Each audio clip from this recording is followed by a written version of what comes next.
Hello, everyone. Okay. Are we ready to get started, guys? Yeah, Priyam was just doing a little intro about Zenskar, and then we're going to get rolling. Okay, thank you. Cool. So I was talking about Zenskar. We are a AI native order to cash platform. We are designed to automate complex finance workflows like billing, collections, revenue recognition, SaaS analytics. We power finance team with intelligent agents so that you don't have to continuously scale headcount just to keep up with your revenue operations. We have AI to ingest contracts for analytics, for a bunch of other things that help you generate invoices, sync your journal entries, and surface any actionable analytics. ARR is actually one of the metrics that we share on our dashboard. So excited to see what Ray and Ben have and hopefully maybe give an overview of the product later in the call. Um, I think we're already into 5 minutes, so I'll give it back to Ray and Ben to take it over and start the masterclass. I'm sure everyone is excited uh, to see what's coming. Yeah, we'll get this kicked off. Well, thanks everyone for joining. This is a hot topic right now, and of course, we'll talk about defining ARR in a variable pricing world. Was just at the SaaS Metrics Summit in San Francisco, and someone came up to me and said, "Hey, how about just defining subscription ARR?" So it's just things are changing so fast, and I've done a ton of research on this, and if we have not met yet, uh, I'm a SaaS CFO by trade, was in-house within the airline industry, then got into the software early 2000s, rose through the ranks of FP&A, now located in Scottsdale, Arizona. Was in Denver for quite a while, but really, really great to be here, guys. So, Ray, quick intro here. For those of you who don't know me, I'm the founder of Benchmark. We provide the B2B SaaS and now moving to native AI, largest, deepest, and most contextualized benchmarking database. Everything's from financial performance metrics to operational metrics and marketing, sales, customer success, etc. And my background was 30 years of operating experience, primarily running marketing, sales, services, success, and then a CEO of a couple times, and try to do everything we can, a lot of times in partnership with Ben, to help the B2B SaaS industry make better metrics informed and benchmark validated decisions. Yeah, I love that, Ray. And Ray, just quick, are you offering public comp data now with your data set? We do. We have not publicly announced that yet. It should be Okay. available in the next week, though, Ben. So thank you for that. Oh, sorry, a If little you tip off there, but Yeah, no, cool. So go to benchmarket.ai. You'll be able to go to the benchmarkets menu selection. Today, you'll see all the private SaaS company benchmarks. And as of next Friday, you'll be able to see all public SaaS company benchmarks also. oh, that's great. I'm looking forward to that. So, Ray, we've got a ton to cover here. So today's agenda, are ARR and SaaS metrics really dead? And then I've done a ton of research, hours and hours and hours of manual research on this. We'll talk a little bit about outcome-based pricing. Is that really happening? How AI companies are using ARR and ARR restatements. Wow, people are actually restating their ARR numbers now. A little use case on using CAR and then how SaaS metrics change, with the different definitions of ARR. So first, is ARR broken? Short answer, no, it's not broken. It's just being abused. And you can see if you research this topic, there are just tons of headlines, and Twitter and LinkedIn are SaaS metrics breaking, creative way to calculate ARR. Only CFO saying, yeah, ARR is dead, but of course there's some caveats there in his post. And so, yeah, things are changing a bit with ARR and SaaS metrics, and we have to stay on top of that. Oop. And really, ARR, doing a lot of this research, there are a lot of companies that use ARR as their North Star metric. And you can see this quote from CFO of Ren. It's a public tech company, and they believe that ARR is their best metric to track growth. And we're guiding and managing the business from ARR down to free cash flow. So despite a lot of people saying, "Hey, ARR is dead. Don't track it. Don't use it," the ARR is still alive and well. And why is this so important? Well, what are we being valued on? If you look at this is a company I'd never heard of. Honeybook, 140 million in ARR, 2.4 billion valuation. So what revenue streams are we being valued on? Is it subscriptions? Is it variable?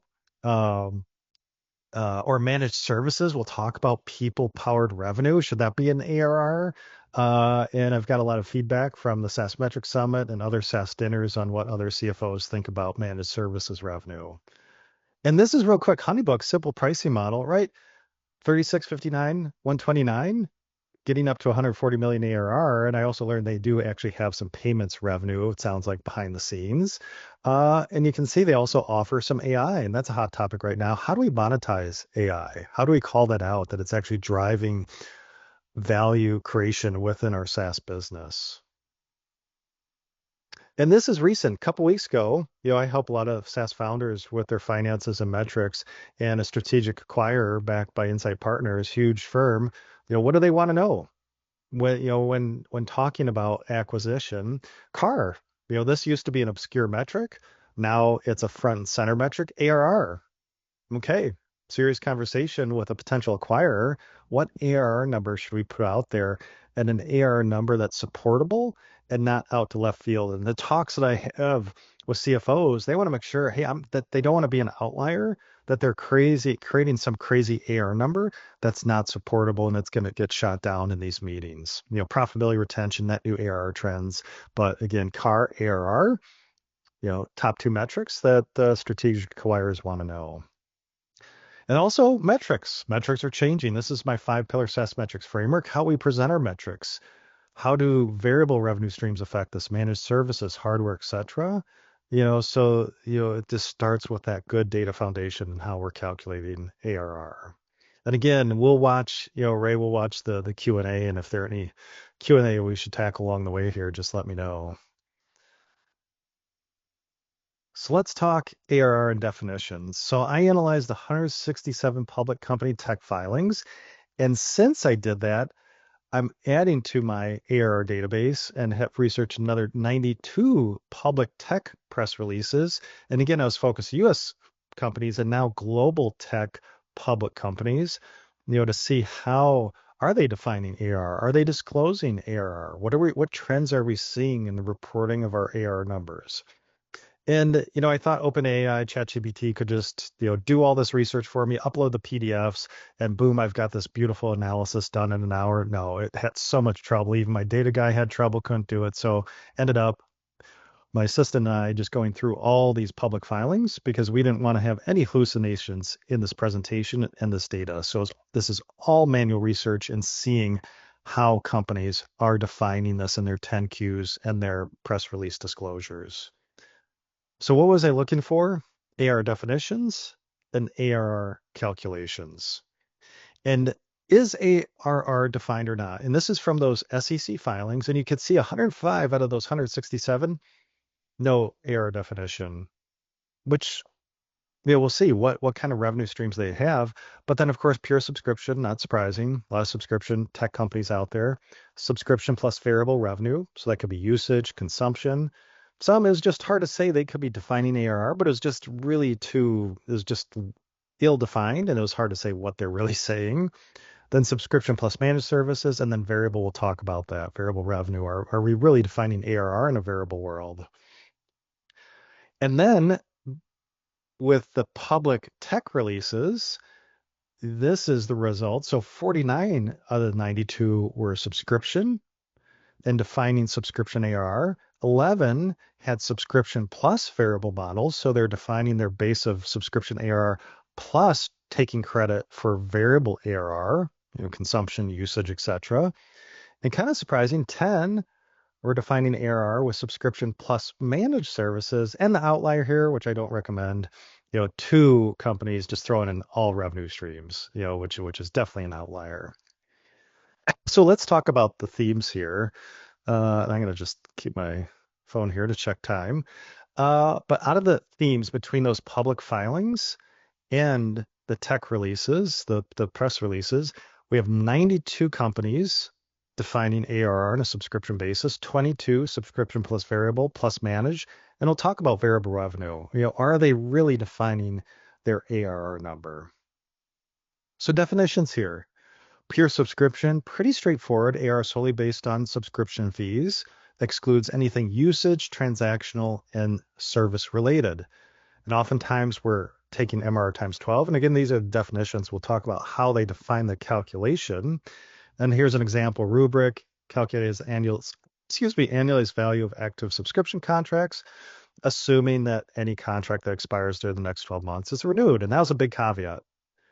Everybody said that, uh, we're just assuming at this point in time when we take that ARR measurement that everyone is going to renew. And we'll talk a little bit about grace periods as well.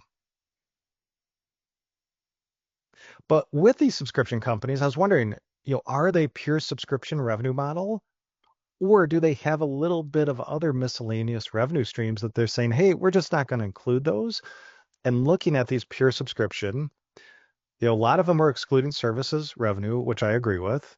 A lot of them are excluding usage and overage and consumption. Now, I'm guessing that wasn't too material to their revenue streams that they were going to exclude some of those. Where you see other companies, they're definitely throwing those in. And then implementation one-time revenue, definitely. Let's kick that out of our AR definition. Now, subscription plus variable, right? Like when I help SaaS founders with their finances, it's pretty rare to have a company, unless early stage, that it's just subscription. So now we have subscription plus usage. This could be usage, consumption, transaction-based revenue, and that's often annualized on some rolling basis to come up with an ARR. So again, we're blending subscription with variable usage, often excludes professional services, and we're using some trailing usage measure to annualize revenue.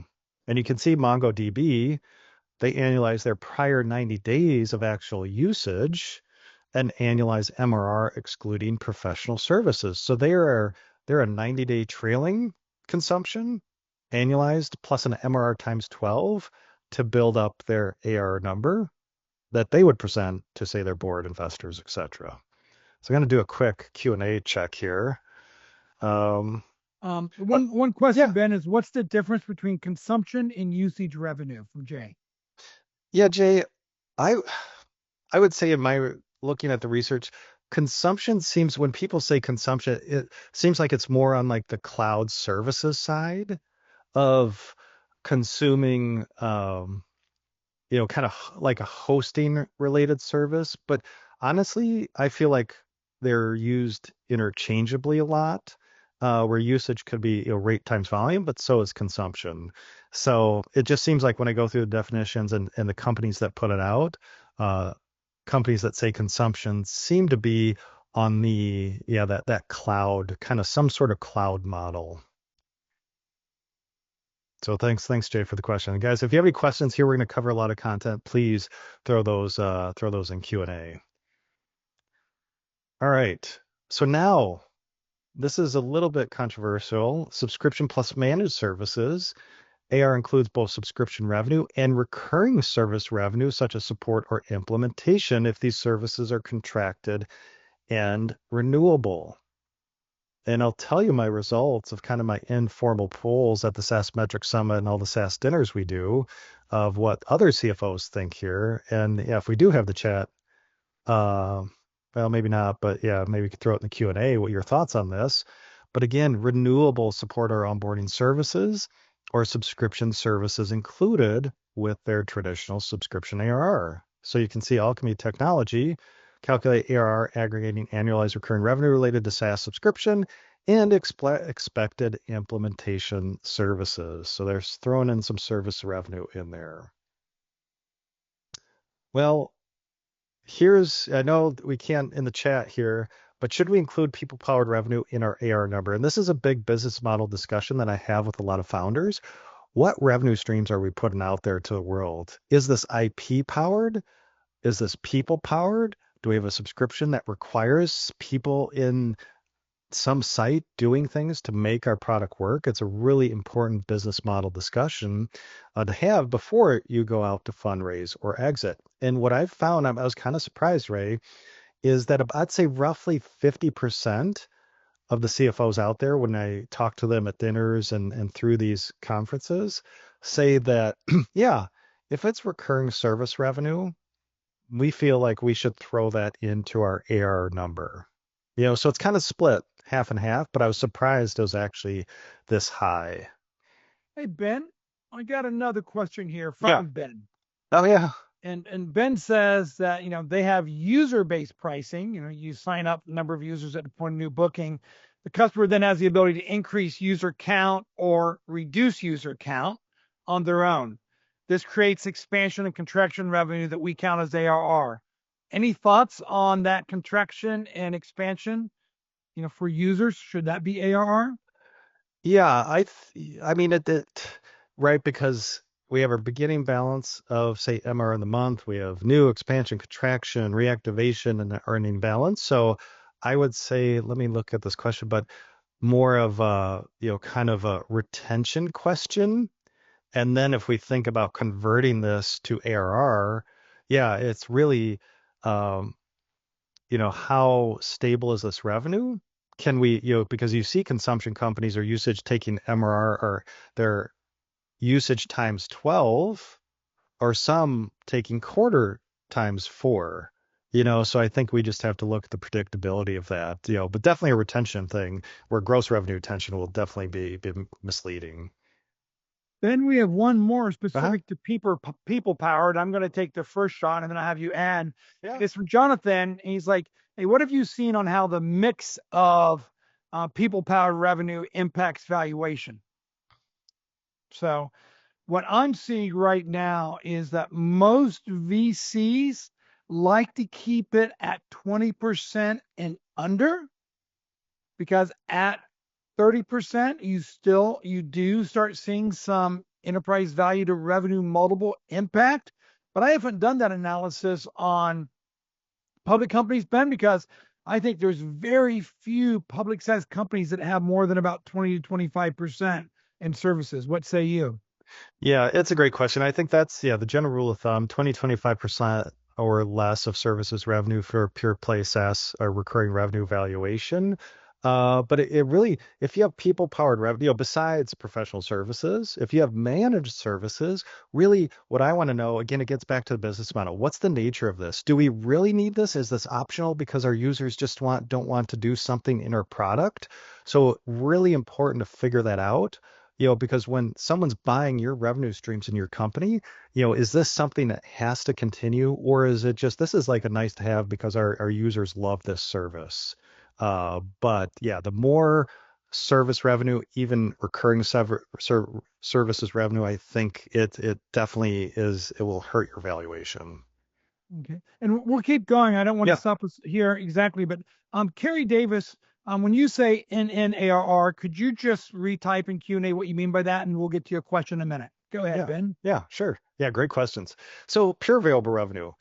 So hard to find. So really, there were no pure play tech companies defining ARR if they were purely usage, consumption, transaction based.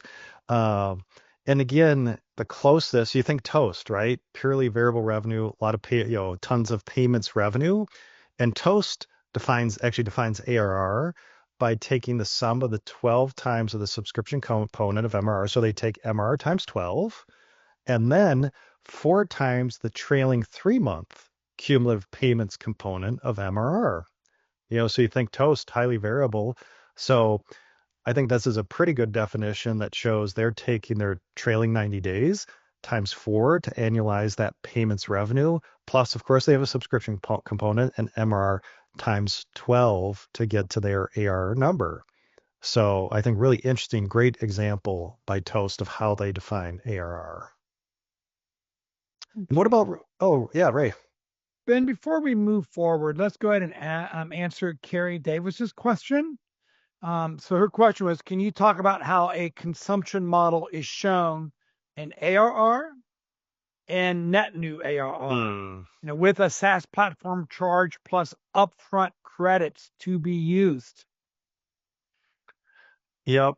Yeah, so I'd say that's a good, and Toast is a good example here because, right, we have ARR plus, the net, so ARR, right, could be Toast definition. We're going to take the quarter times 4 for those credits. And again, actually, Ray, that conversation came up at this dinner cruise of a company that had platform revenue plus committed prepaid credits. So customers bought those credits up front, which again, I think helps support your ARR number if they have a minimum commitment amount for their usage, that we can then take that to create our ARR number. In this case, Carrie, what I found is some companies are using revenue to build up the ARR.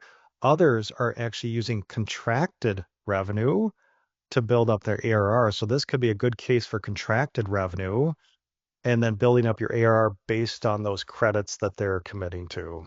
Yeah. And Ben, let me double click on that Yeah. because this is something, I know we've both been doing a lot of thinking, and with a lot of our clients, we're saying a best practice is you have your contracted or committed ARR, but then you have your variable ARR, and that's a separate line item, both on your income statement, chart of accounts, etc. And you add those two, and that's total ARR. But your investors, and what I'm finding when I talk to a lot of VCs now, is they really want to know of your total ARR that you're reporting, how much is truly contractually committed and how much of that is variable. Then they're going to start asking things about the variable ARR, about how do you calculate that? Is your last 3 months, and then you extrapolate that to an annualized number? So we think, and Ben, I'd like to get your feedback, that it's critical to start building both the infrastructure and the reporting kind of discipline of always showing the variable ARR number. Yeah, definitely. And actually, I have a slide on that of how I build up CAR, define that because talking to CFOs, like disclosures are so important here. And especially this gets to our financial plumbing, chart of accounts, general ledger structure, that we really have good detail there and we're not mixing revenue streams. Big mistake that I see is the platform plus usage or overage, that when that invoice goes out, they combine the overage into the subscription and that just wreaks havoc on all your data, all your retention calculations. But I'm going to say one more thing, and Yep. sorry, but the other common challenge and mistake I see being made, and Snowflake really showed this a few years ago, is if you have a usage-based consumption, which is 40, 50, 60% of the total ARR, but you have a ramp period. So some companies make the mistake of saying, okay, they only contracted 10,000, but it takes 6 months to ramp.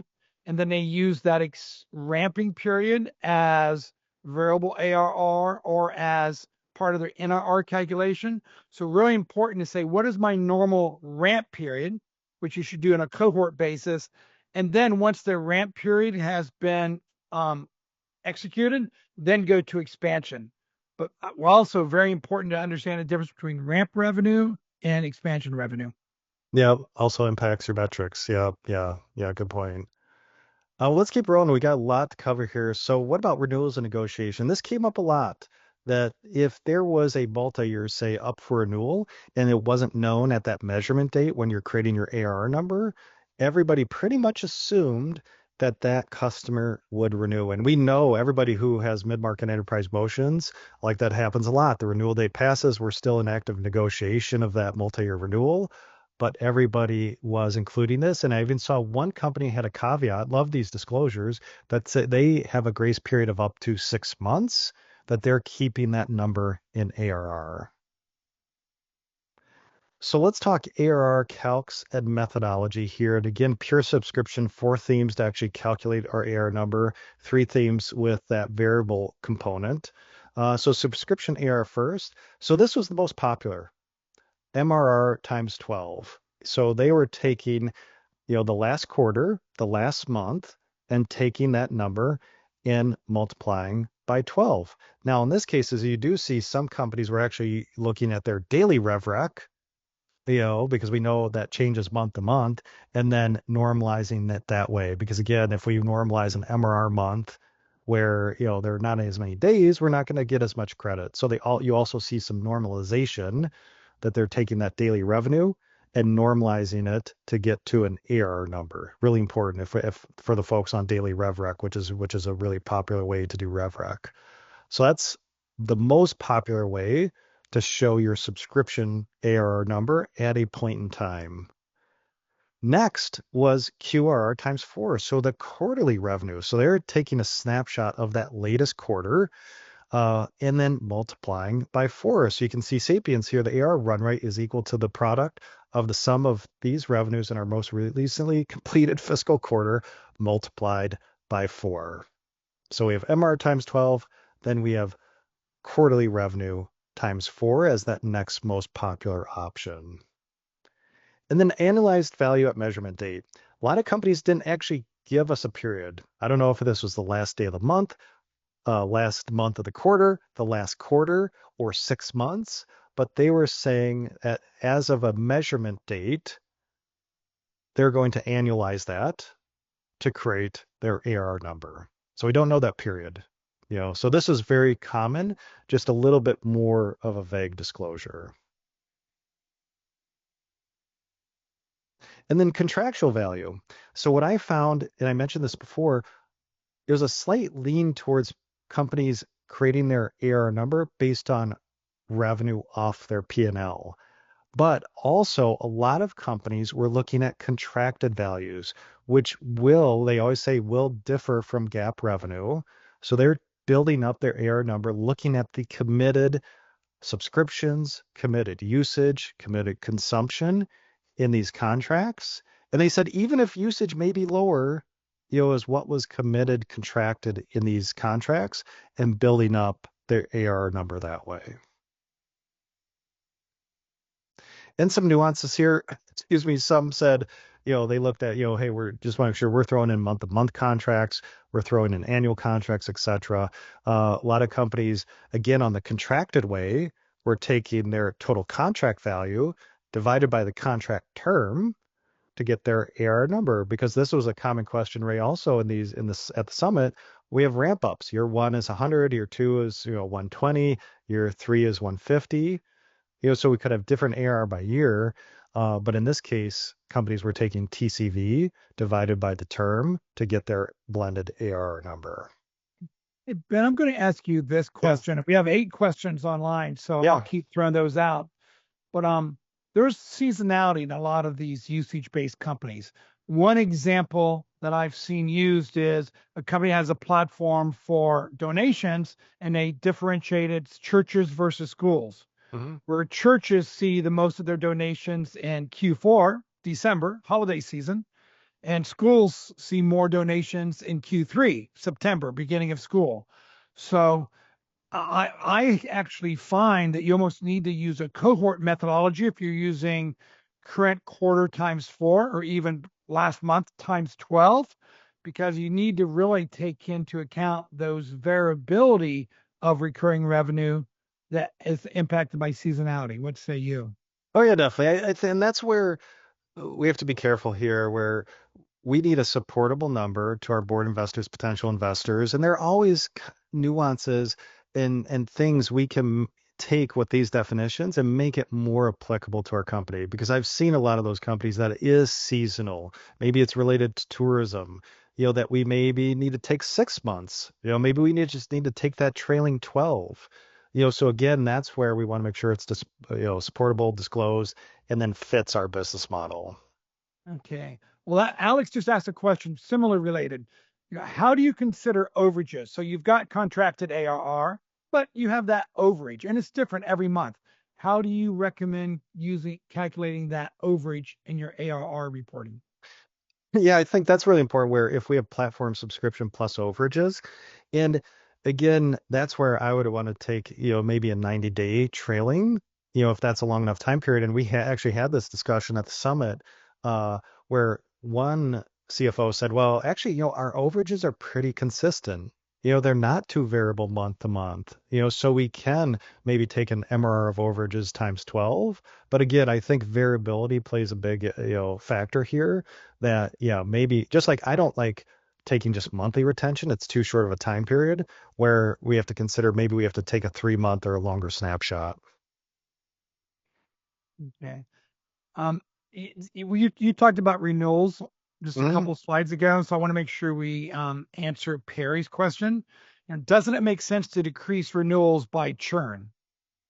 Yeah, definitely. Yeah, if like, and that's the whole thing. Like, if and that's already churning out, uh, and it's part of your AR number in that month, then yeah, we're not going to hide that. But I think where it could get ambiguous here is if companies know that a customer is going to churn. They don't say, all right, we're including that in our AR number, but they all do say we assume everyone renews. So I'm guessing there's some churn that they're not including in their ARR number. But yeah, Pierre, you're right. Like I'm not going to present a number that's going to exclude churn. Yeah. At the same time, to your point, Ben, you got to have that standard kind of policy because on the flip side, if you just consider it churn right away and they come back in 45 days, do you report that as new ARR?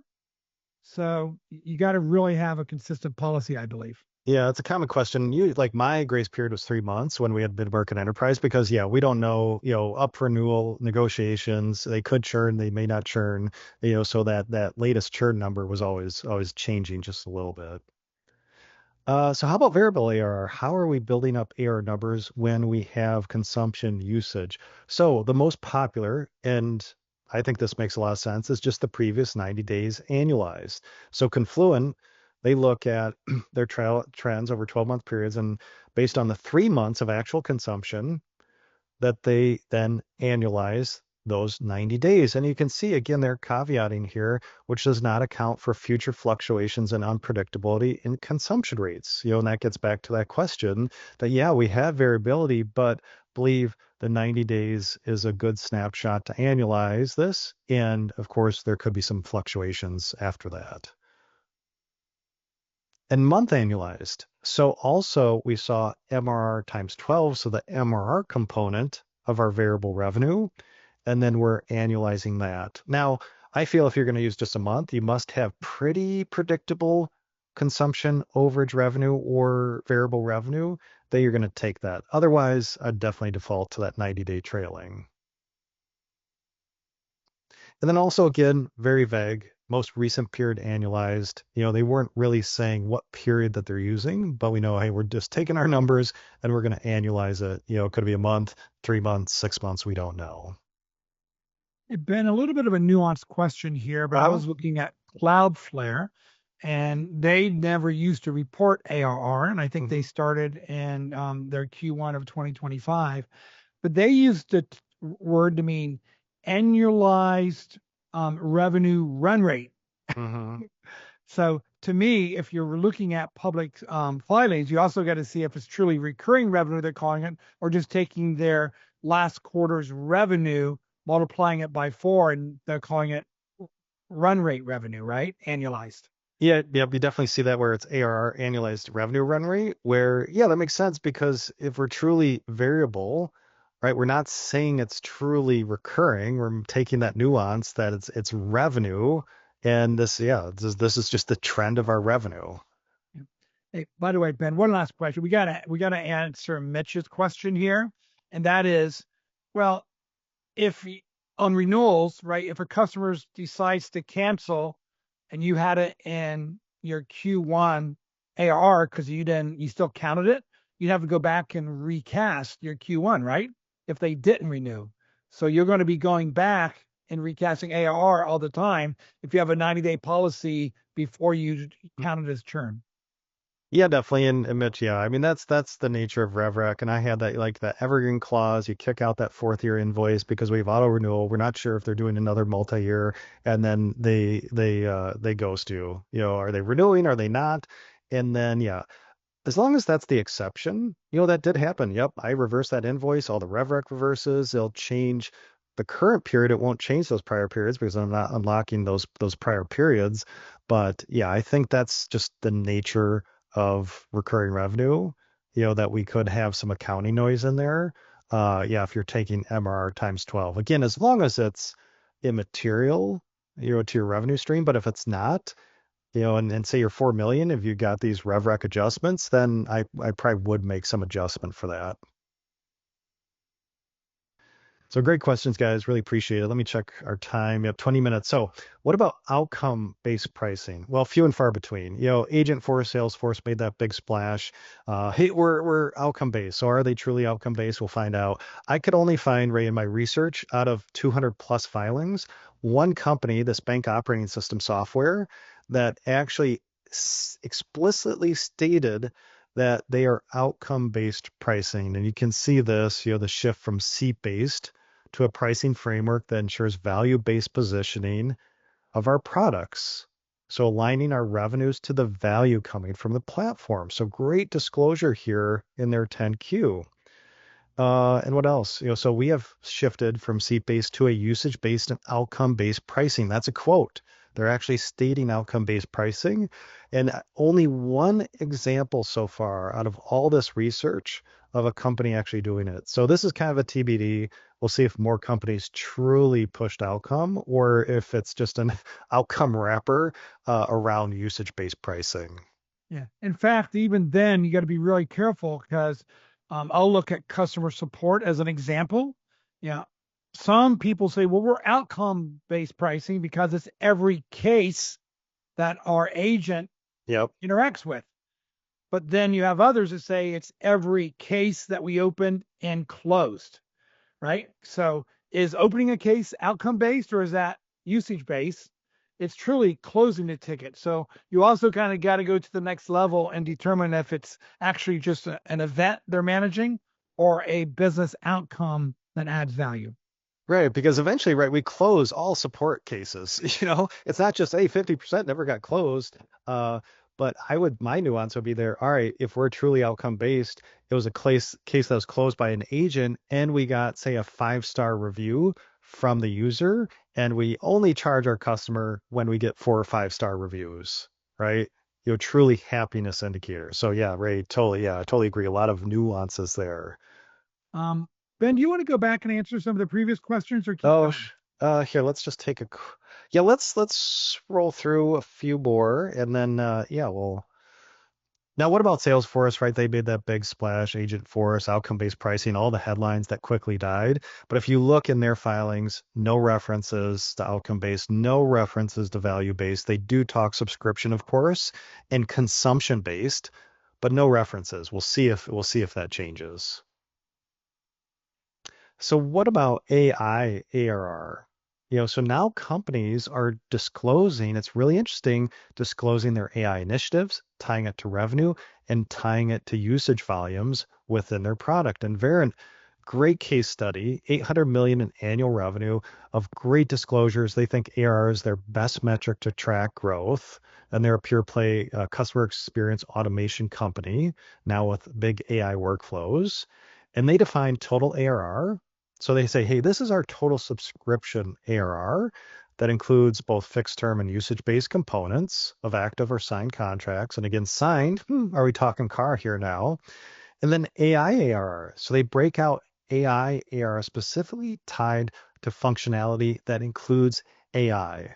So committed recurring SaaS revenue and usage based, and they're going to multiply that by 4 to get their AI ARR. So why such an effort? Well, defining ARR from non-ARR shows investors how it's monetized. This is big.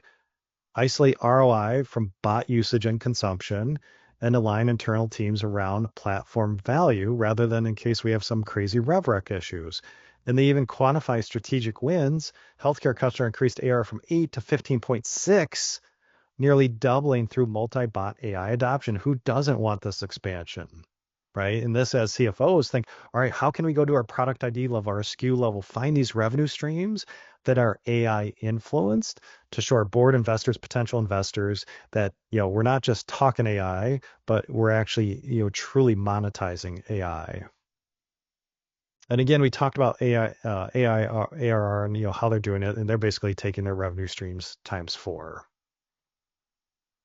So with that, ARR statements, but yeah, Ray, let's take a look at some of these questions. Any catch your eye here? Um, Um, Well, this goes way back, but Sunny Wu, hey Sunny, a long time yeah, audience Sunny. member, she's talking about that they break out, even if they have managed services that's recurring, they break it out so it doesn't mislead their gross margin, which is a really good point. Because if you do include managed services in your recurring revenue, it's going to impact your gross margin if you don't separate it. Yeah, Sunny, totally agree. And Sunny, great to see you here. Uh, and yeah, and I have a webinar Friday talking about 5 metrics that every leader must master. And margin's so important. Yes, if you have subscription, variable services, managed services, you have to break that out on your SaaS P&L to understand how that's influencing your overall gross profit margin. And then, Uh, hey, Ben, Blake kind of asked a similar question, but if it's a one-time service versus a recurring service, same thing. You got to break that out. You got to yeah, show if it's professional services, non-recurring. you do. And I'm going through that right now with a client where they have subscription, they have professional services onboarding, they have managed services, and they also have a hardware component.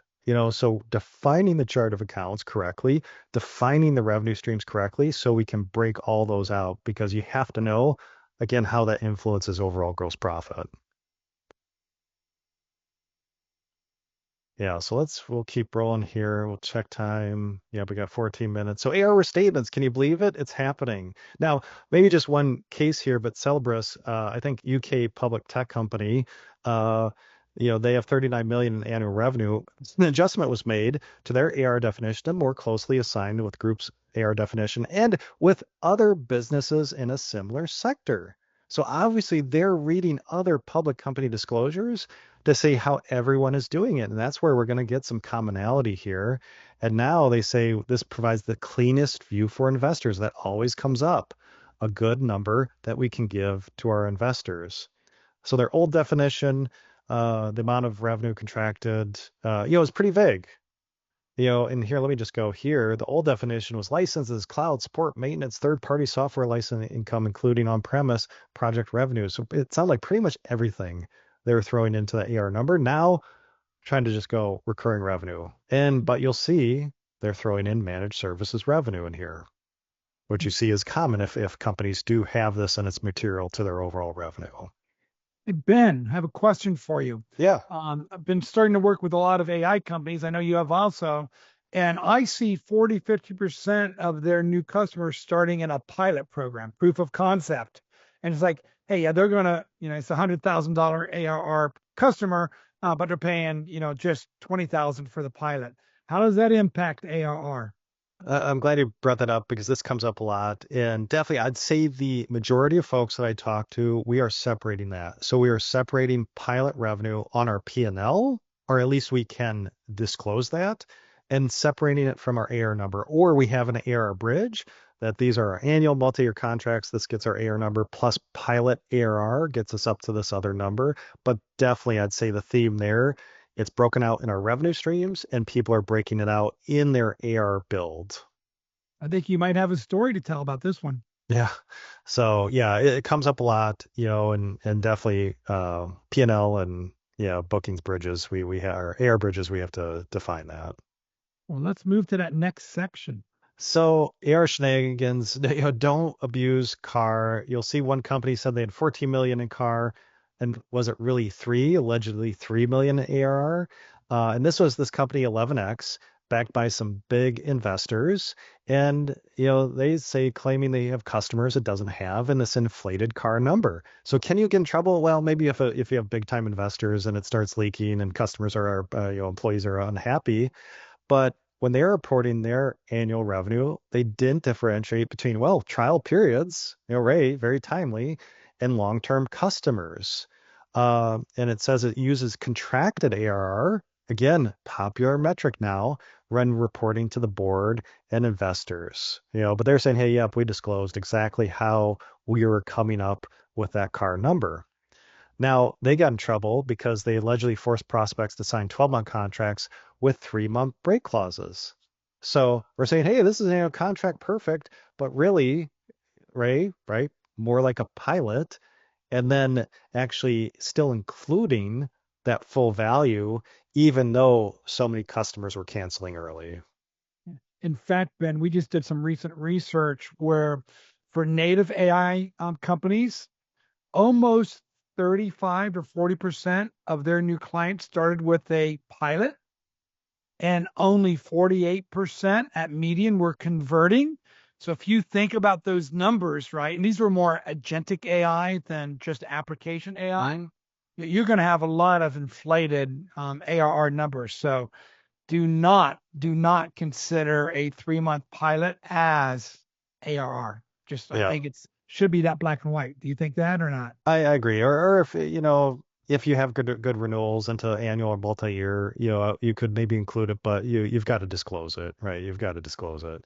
Now, of course, this is all alleged. I haven't heard anything since all this news came out earlier this year. But again, people are looking. CAR is a popular metric, and we have to disclose that.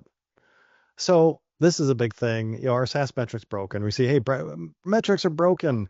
Well, no, they're just changing a little bit as our business model changes. You can see our SaaS metrics breaking, the shifting landscape of SaaS metrics. Are they meaningless? No. They're still applicable. And we think, hey, all AI companies are usage companies. They're not. There's so many AI companies that are subscription companies, and these same metrics are still going to be applicable. And I think it's a little bit of trying to put a square peg in a round hole with some of this.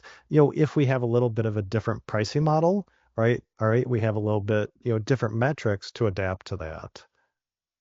So again, one example that I do a lot with customers, if we have subscription plus usage, whatever variable component that is, like CAC payback, we've got to take credit for the subscription that we're landing and that estimated variable revenue. Now, maybe that's committed variable revenue. Maybe we have to estimate that variable revenue, but we have to adjust this because CAC payback will be completely skewed if, say, 70% comes subscription, 30% usage, and we completely ignore that usage revenue. So also applying the correct gross margins. That's why the SaaS P&L setup is so important, that we know what's our subscription gross margin, what's our variable gross margin, if applicable, what services and so on, so we can have accurate calculations here, because we can't take our overall gross profit and use that in the CAC payback calculation. By the way, just because I've been doing a lot of research on this, if you're a SaaS company and you've introduced an AI that's based upon third-party LLMs, et cetera, equally important to manage and measure your gross margin for your standard SaaS product and your add-on AI. And if that add-on AI is mostly variable revenue, you could see gross margins in the 40, 50, 60% gross margin range. So critical to bifurcate or segment your AI gross margins also. Yeah, because you could have heavy token usage, or maybe it's a light token usage product, and you have 90% gross. Right. So I see it's all over the place. So that's still up for debate. Yeah, but definitely, yeah, you're right. The applicable gross margin here. Otherwise, we go astray.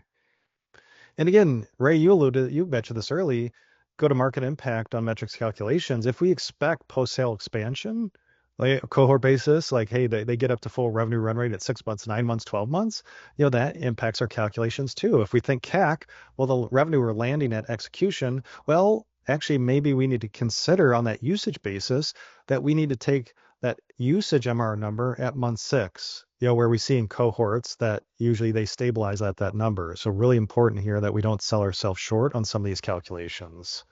And in fact, so one of the things that was the big topic of discussion at the executive summit was sales compensation. Right? Mm-hmm. If you're selling a usage-based product that maybe you get 50% contracted and 50% is from expansion, how do you both capture that? Then how do you calculate sales commissions? So you got to know kind of what's contracted, what's your ramp, and what's your expansion. Yeah, definitely. And then, what metrics must adapt if we have outcome-based, usage-based, variable revenue? Well, we have to think, how are we tracking bookings? Is this committed or is this purely variable? Retention. All right. We calculate, and that came up at the SaaS Metrics Summit. Like, we have to calculate retention by revenue stream, subscription by product line, variable usage consumption. We have to do those all separately, see what they say, and then see if we can start combining these if they tell a better story. And then also, I think there was a question on just variability, where, building that bridge. Well, gross dollar retention is I'd say doesn't work in that usage model if it's not predictable. It's going to produce a horrible number. Logo retention is much better, but NDR, of course, will show those net changes. And the efficiency, again, what revenue streams are we landing and how are they pushing into our efficiency numbers? And again, mentioned this earlier, disclosures around CAR. Not all ARR is created equal. And if we think of we're presenting a CAR number, well, we could have a blue component here that's subscription. Hey, great GRR. We have an orange component, another subscription, 89%, but then we've got variable usage, and that's running 55 because it's just not that predictable. But on average, we're running 2.5. then another variable, and then we've got signed deals, that build up to our car number. So disclosing that to our board, to investors, so they know the flavors, the characteristics of our ARR, and how predictable is that ARR. Hey, Ben, we got about 5 minutes Yeah. left. You did a few more questions, or you want to keep going a little bit? Yeah, I think we're almost done here, Ray. So let me, yeah, just one quick thing. So AR Rebirth, there's a big Goldman Sachs conference on tech, which I wish I could have been at. But think about this. I talked about outcome-based. Encino, they just raised their fiscal outlook based on AI-driven revenue, right? They're disclosing all this stuff, and look what's happening. And then also Verint disclosing AI ARR. They were acquired by Thoma Bravo about 4 weeks ago. So there's this bit of an AI rebirth at these larger companies that are, monetizing AI. So really interesting to see what's happening. But with that, yeah, Ray, let's open it up for Q&A. Okay, I'm going to go with Nick first. Is how do you handle contracts that have a term for the convenience clause? Do you include that in CARR or not? No, I think for me, I of course don't like that as a CFO. If there's, they can cancel at any time.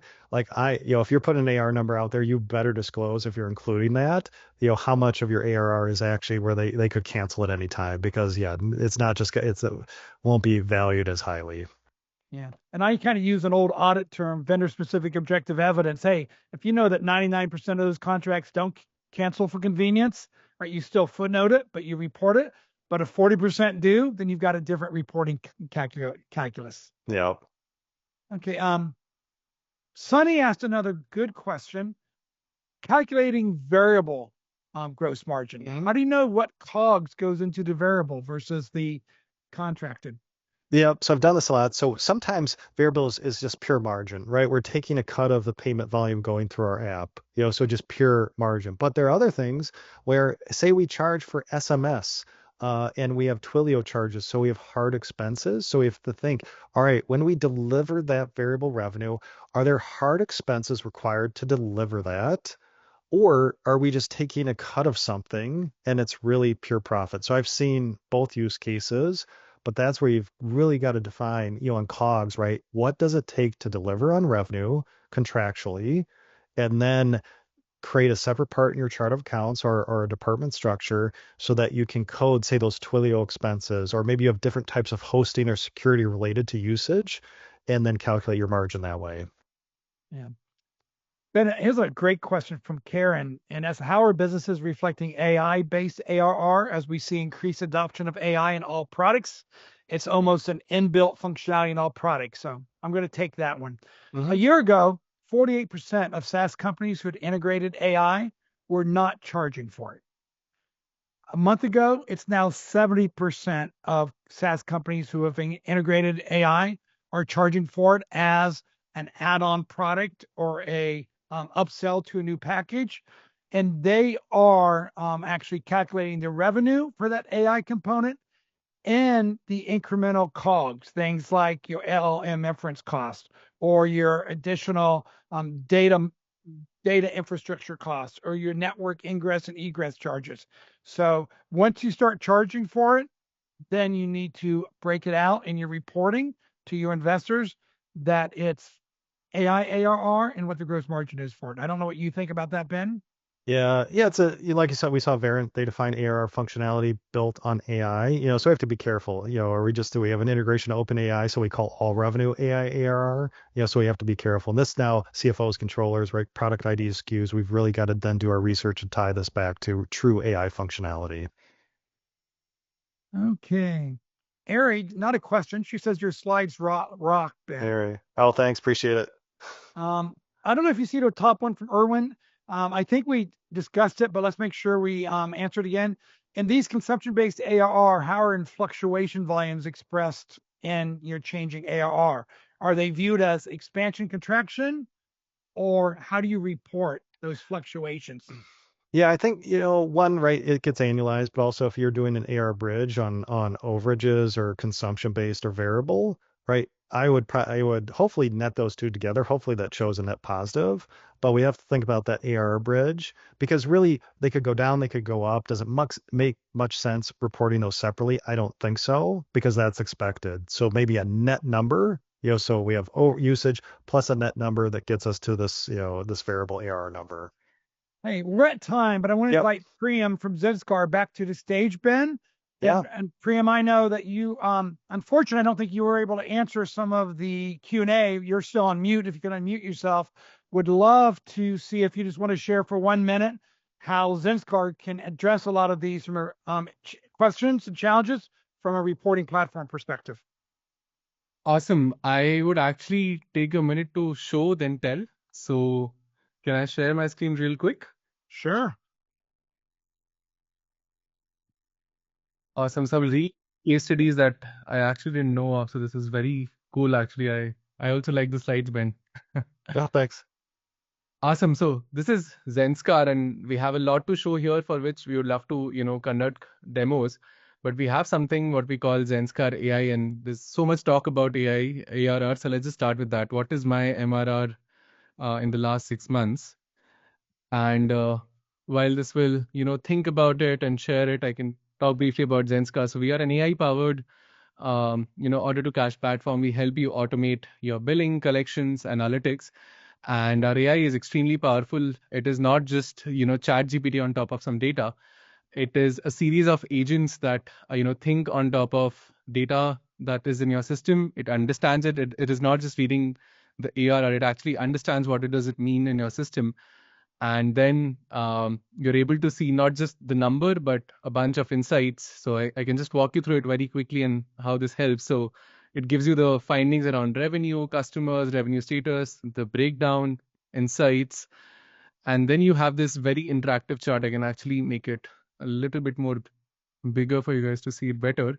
You can actually play with this, real time. You can make the change axis. You can change the kind of chart you want, if it's a mixed stack or a bar chart here, and it is all real time interactive with you.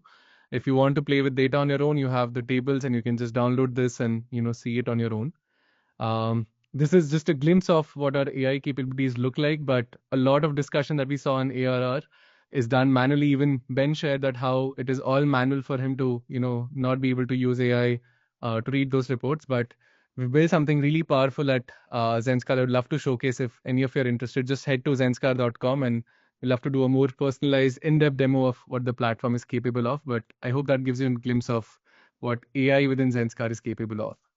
Priyam, thank you for that. How can people reach out to Zscaler?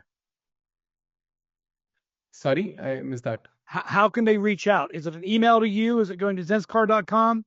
You can head to zenskar.com. So I'll just put the link in the chat here and you can just reach out to us, book a demo there, and we'd be happy to assist. Cool. Priyam, Zenskar, thank you for making this possible. Ben, as always, great data, great research. Really appreciate you doing this. And we will be able to make the slides available afterwards, correct? Yeah, we'll have a slide deck that we can send out that summarizes a lot of the findings. Okay, everyone, you'll be getting that within 24 hours. And thank you for attending today. Thanks, guys. Bye-bye. Appreciate it. Thank you. Bye-bye.